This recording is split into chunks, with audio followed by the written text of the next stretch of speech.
Mathematics is the most brutal thing in the universe. And right now, it is waging a hidden war against you. There is an invisible wall, a concrete barrier that shatters the dreams of 90% of people trying to build wealth. That barrier is the first $100,000. It is not just a number, it is critical mass. It is the point before which your money is just digits on a screen, melting away from inflation and taxes. But after which it turns into a living organism, a beast that starts hunting for you. I spent years in investment banking. I have seen the accounts of people making millions, and those barely scraping by on a six-figure salary. And I realized one thing. The first 100,000 is pure hell. It is a trap that is almost impossible to escape if you do not understand the rules of the game. Charlie Munger, the legendary partner of Warren Buffett, once said something that sounds like an insult. He said, "I don't care what you have to do. Walk everywhere. Do not eat anything that wasn't bought with a coupon. But you must find a way to get your hands on your first 100,000. Without it, you are nothing." Let's put aside the motivational quotes and look at the cold, hard numbers. Imagine a standard scenario for the US. You are a young professional. You live frugally and you manage to save $10,000 a year. You invested in the S&P 500 with a conservative return of 7%. You expect the magic of compound interest to sweep you up immediately. But mathematics says no. To save your first 100,000, it will take you nearly 8 years of your life. And here lies the main trap that kills all motivation. Look at the composition of that money after 8 years. Out of $100,000, almost $80,000 is your own blood, sweat, and tears. It is money you saved by cutting back on food, travel, and joy. Only $20,000 is market gain. This is the mathematical hell. At this stage, your money is barely working. You are doing all the heavy lifting. The growth of your portfolio is 80% dependent on your ability to grind, and only 20% on the magic of Wall Street. You look at your account after 3 long years, there's 35,000. And you think, I spent 3 years of my life, I restricted everything, and I only made a couple thousand in interest? You tell yourself it isn't worth it. But now look at what happens next. To turn those 100,000 into 200,000, under the same conditions, you do not need 8 years, you only need 4.5. To go from 200 to 300,000, you need just over 3 years. And now, the moment that will make you go silent. On the stretch from 600,000 to 1,000,000, the time shrinks to a critical minimum. The last 100,000 on the way to your first million will fly into your account in just 10 to 12 months. Interest will start bringing you more money than you are physically capable of earning in an office. But to enter this paradise, you must survive the hell of the first 8 years. Most people quit at the 40 or 50,000 mark. Imagine 2 friends, Alex and Ben. Alex started investing at 20, 5,000 a year. At 30, he had about 70,000 and, deciding it was too slow, he stopped contributing a single cent. He just let it sit in the index. Ben started at 30. He saw Alex had achieved something and started investing 15,000 a year, 3 times more than Alex ever did. He did this for 30 years until retirement. Logic suggests Ben should be richer because he invested 3 times more for decades. But math laughs in your face. Alex, who didn't invest a cent after 30, will have more money by retirement than Ben, who slaved away for 30 years. Why? Because Alex passed the death zone of the first 100,000 earlier. Your capital is a rocket. The first 100,000 is the thick layers of the atmosphere. A rocket engine burns 90% of its fuel just to leave the ground. If you turn off the engine at an altitude of 2 miles, you just crash. But if you hold on, weightlessness follows. In the late 90s, at a shareholder meeting in Omaha, a young man asked Charlie Munger a basic question: where to start the path to financial freedom? Munger, a man who usually chewed peanut brittle and looked at the world with a skeptical squint, did not talk about diversification. He leaned into the microphone and said, "The first 100,000 is a bitch, but you have to do it." Munger was not a motivational speaker. He was a pragmatist. He understood American psychology better than any therapist. To save money in modern America is an act of rebellion. You live in a culture built on consumption, Everything, from Instagram algorithms to grocery store layouts, is designed to pull every cent out of your pocket. The system wants you to lease a new Tesla. It wants you to buy a house you cannot afford. It wants you to feel like a loser if you do not have the latest iPhone. To get to the first 100,000, you will have to choke your own ego. This is not a metaphor. The path to the first 100,000 has nothing to do with being smart. It is a test of your ability to endure pain. You will have to become a social outcast. Your friends will fly to Bali and drink craft beer on Fridays. They will look successful. You will drive an old Honda, live in a cheap apartment, and look like someone with money problems. But the difference is they will always have money problems. You will only have them for the first 7 years. Once you cross that threshold, the laws of physics change. When you have 100,000, you stop being a hostage to the next paycheck. Your boss no longer has absolute power over you. Your stress level drops. You start making decisions from a position of strength, not fear. Imagine you have been on the road for 3 or 4 years. You finally hit the $40,000 mark. For most Americans, this is a huge sum. And this is where the graveyard of financial ambitions is located. I call it death at the 40th mile. Why is 40,000 so dangerous? Because it gives you the illusion of wealth, but none of the benefits. This is where your ego starts whispering, "You've worked hard.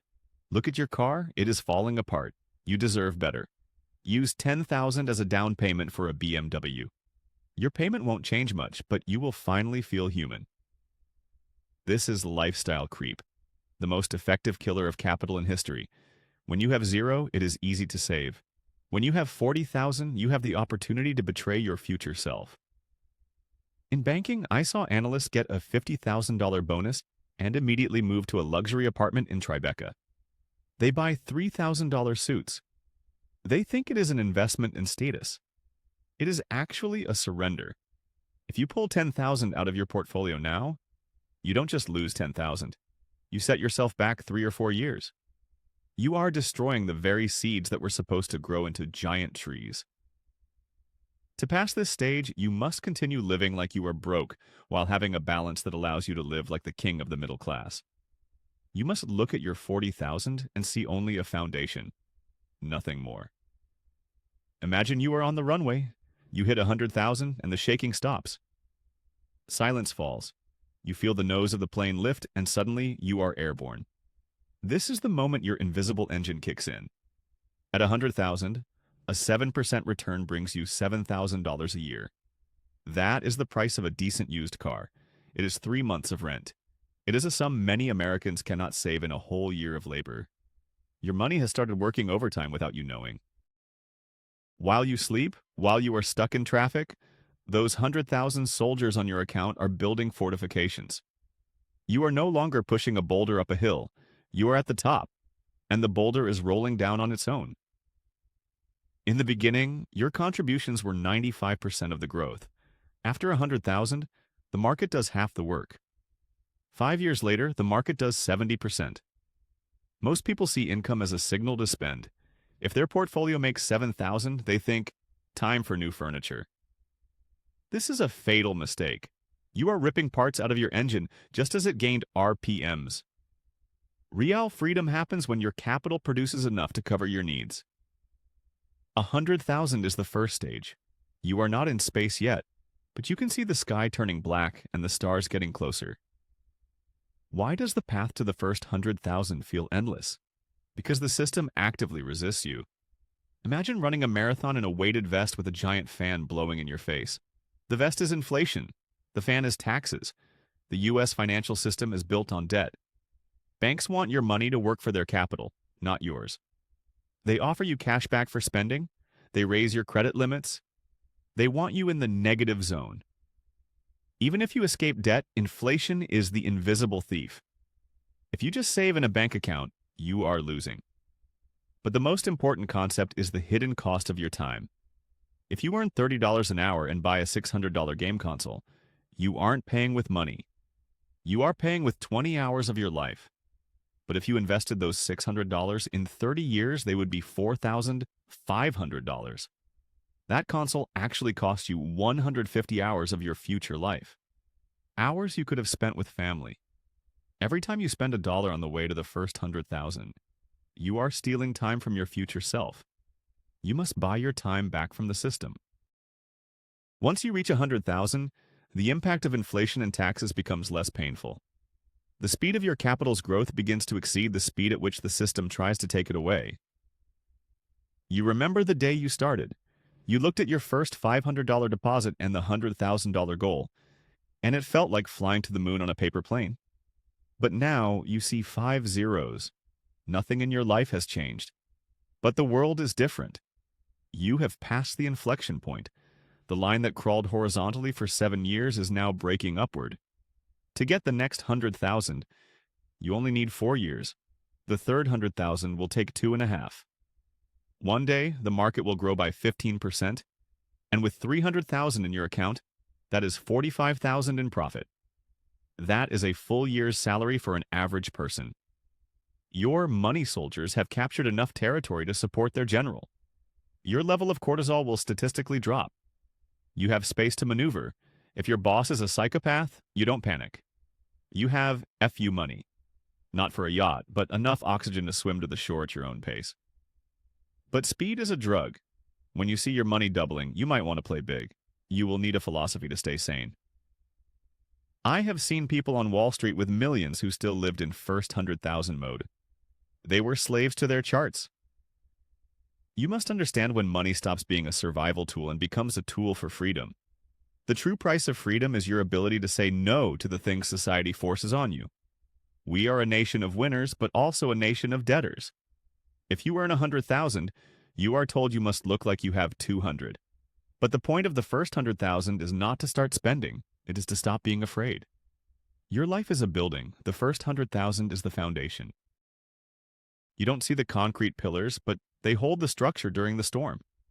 Most people build skyscrapers on sand. They buy expensive things, hoping it gives them status. But at the first crisis, they collapse. Those who went through Munger's hell build on rock. The years you spend saving that first 100 will change you more than the money itself. You will gain immunity to marketing. You will learn patience. You will realize that your time is the only irreplaceable resource. Let's go back to where we started. Midnight, New York, the cold light of office towers. Now you see those windows differently. Most people inside will always be part of the scenery. They will earn more, spend more, and run faster, but they will never leave the treadmill. They are afraid to stop because there is nothing behind them but debt. But you have a map. The first 100,000 is your exit from the simulation. It is your jump from the class of those who sell their time to those who own it.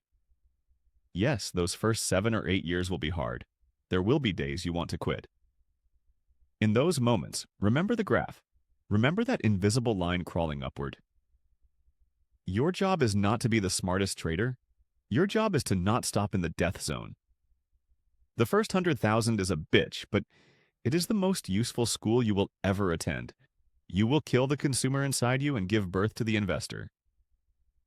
Compound interest is not magic. It is the physics of patience. Every dollar you save today is a brick in the wall of your future fortress. 10 years from now, you will look back with gratitude at the person you are today. The person who had the strength not to be like everyone else. The graph will go up. It is as inevitable as the sunrise. Your only job is to live until that morning. Build your foundation. Get your first 100.